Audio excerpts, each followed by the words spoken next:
I absolutely see why this was a headliner this year at South by Southwest. So, without further ado, let's get into this review right now.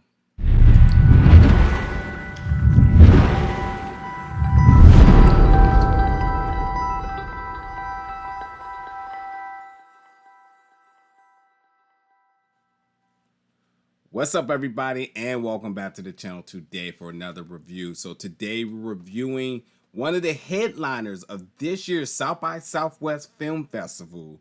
And by all means, this one already has distribution as it is a YouTube original, and it's going to be dropping March 23rd. And that's Demi Lovato Dancing with the Devil. So this is a 4-part docuseries. And I got to see all the parts. I'm not quite sure how they're going to be released. I believe I seen that one part is already scheduled to premiere on YouTube. So I'm not sure where the next parts are going to be released. But I did get to check out all 4. And, if anybody's a fan of Demi Lovato, which I am familiar with her music, was not familiar with her personal life, very aware of the overdose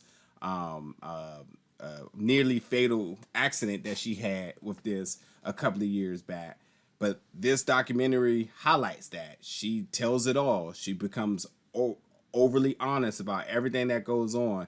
And along with that, too, she was putting together a documentary back in 2018 that, because of this near fatal overdose in 2018, it never got released. So this documentary uses that unreleased footage from that, along with some new stuff, obviously after she, was recovering from the overdose, and really tells her story straight up. So, one thing I will say before I actually talk about the details of what's going on here, I love the chapter scenes. They were really dope. The animation and stuff, how they did that is pretty much was a story of its own of her really climbing back up to the mountaintop. I really loved the visuals with that. I thought it was really dope.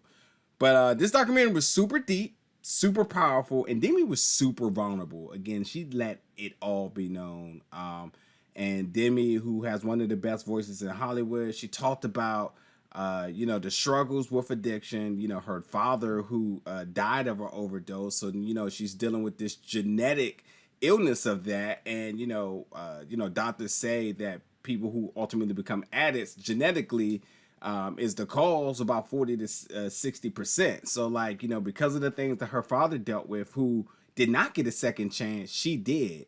Where the moment where she overdosed, she was able to like I said, near fatal, and was able to tell her story.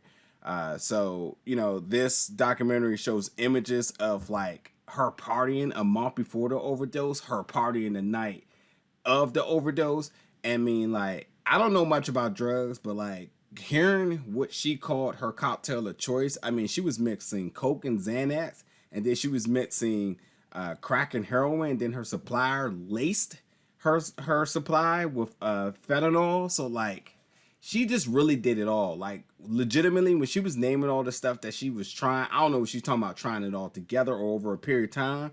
She literally tried everything.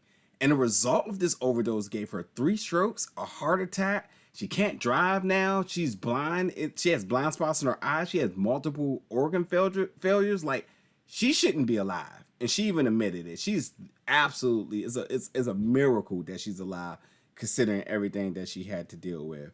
But yeah, the 4 parts is highlighting, her career and how, because of her starting at such a young age, she really feels like she's been in prison because she's unable to make decisions of her own. She legitimately has a coach or trainer or manager for everything. So how she eats, who she's around, just everything is always managed. So she never felt like she had control of her life. And that's sort of the reason why she went to drugs, because it was an idea of her, creating a sense of peace and a sense of self decision making for her. And ultimately, it's not the right path to go down. But and everybody says she was the best at hiding it. No one absolutely knew what she was up to. She was really, really good at it. But it was her escape from all of this. And it's a really difficult situation for her to be in that no one could really imagine.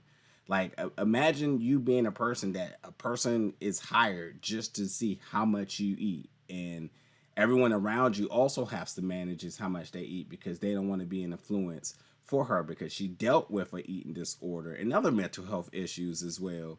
So, she talked about really feeling like a prisoner in her own body, which is like a really scary feeling. She talked about, being a survivor of sexual assault. She talked about her engagement. She talked about, the time off after the OD and truly how she came back with a voice better than when she left. By the way, she's getting ready to drop her new album, which was announced too on April 2nd, Dance with the Devil, The Art of Starting Over. So like all these stories are all coming together.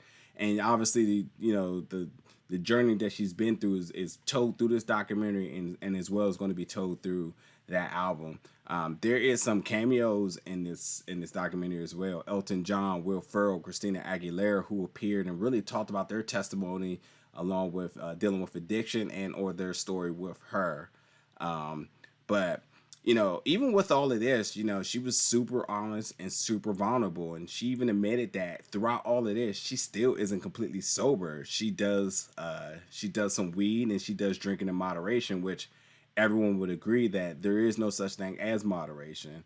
But again, she's dealing with a genetic history of addiction, and she's just trying to find a vice because, again, for someone who was unable to make decisions for herself for so many years, it's almost like a sense of her taking a little bit of control of her own life, and like that's a really hard situation. But with that being said, she's surrounded by all the good people. All her friends have been through with her, friends, managers, parents, and so on. They have been with her through thick and thin. So, best believe that everyone has full confidence in her and they're supporting her despite everything that's going on. But again, I think this documentary was done really well. It's not one of my favorite documentaries.